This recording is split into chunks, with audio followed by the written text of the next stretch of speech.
സുബഹി നമസ്കാരത്തിനു ശേഷം കിടക്കയിലേക്ക് മടങ്ങുന്നവരിൽ എത്ര പേരുണ്ട് നമ്മിൽ? അവസാനമായി നിങ്ങൾ ചിന്തിച്ചിട്ടുണ്ടോ നബി സല്ലല്ലാഹു അലൈഹി വസല്ലം ആ സമയത്തെക്കുറിച്ച് എന്താണ് പറഞ്ഞത്?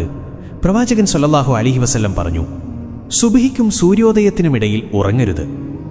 ആ ചെറിയ സമയമാണ് ദിവസത്തിന്റെ ഏറ്റവും ബറക്കത്തുള്ള സമയം. അല്ലാഹു ഈ പ്രഭാത സമയത്ത് നമ്മുടെ ജീവിതത്തിലും ഉപജീവനത്തിലും അനുഗ്രഹം നിറയ്ക്കുന്നു. നബി സല്ലല്ലാഹു അലൈഹി വസല്ലം പറഞ്ഞു, എന്റെ ഉമ്മത്തിന്റെ പ്രഭാത സമയത്ത് അല്ലാഹു ബറക്കത്ത് നൽകിയിരിക്കുന്നു. സഹാബാക്കൾ ഫജ്ർ നമസ്കാരത്തിന് ശേഷം മസ്ജിദിലിരുന്ന് ദിക്ർ ചൊല്ലാറുണ്ടായിരുന്നു. നബി സല്ലല്ലാഹു അലൈഹി വസല്ലമയും അതുപോലെ ഇരുന്ന് സൂര്യോദയം കഴിഞ്ഞ് ഇഷ്റാഖ് നമസ്കാരം നിർവഹിക്കുമായിരുന്നു. അതിന്റെ പ്രതിഫലം നിങ്ങൾക്കറിയണ്ടേ? ആരെങ്കിലും ജമാഅത്തിൽ ഫജ്ർ നിസ്കരിച്ച് സൂര്യോദയം വരെയും ദിക്ർ ചെയ്തിരുന്ന് 2 റക്അത്ത് നമസ്കരിച്ചാൽ ഹജ്ജിന്റെയും ഉംറയുടെയും പൂർണ്ണ പ്രതിഫലം ലഭിക്കും. എന്നാൽ നമ്മൾ എന്താണ് ചെയ്യുന്നത്?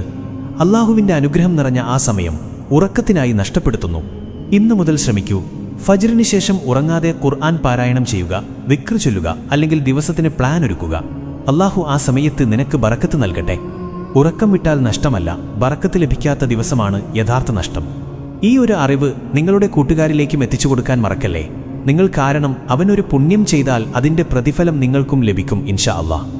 ഇന്നു മുതൽ ഈ നല്ല ശീലം ചെയ്യും എന്നുള്ളവർ ഒരു ഇൻഷാ അല്ലാഹ് എന്ന് കമന്റ് ഇടണേ.